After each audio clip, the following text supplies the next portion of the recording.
Hello mga kabik, for today's video ay magluluto ako ng tinola. So, ito yung version ko ng tinola ko. Magigisa muna ako ng manok. So, prepare ko na yung ating bawang, sibuyas, ang ating paminta. Syempre, hindi nawawala yung ating sili.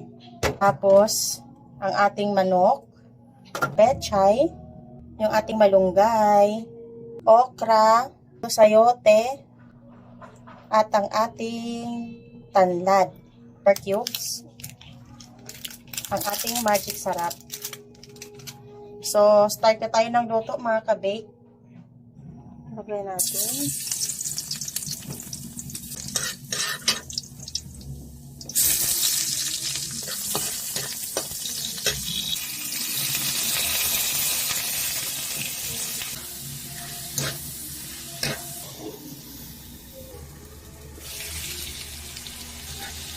Lagyan na natin ng tubig. Siyempre, ilalagay ko na tong paminta. Lagyan natin yan. Tanlad. Ang ating okra. At sayote. Tapos, ilagay na natin ang ating magic sarap. At nor cubes.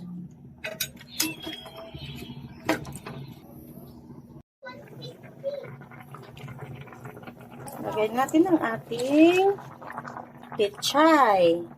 Ito yung aking tinola mga kabik. Nag-uumapaw sa gulay. Ayan na, luto ng ating pechay. Tapos, mix na natin ang ating malunggay. Ito ang aking version ng tinola. Nag-uumapaw sa gulay. Kain po tayo. May own version, tinolang manok with overload gulay. Kain na!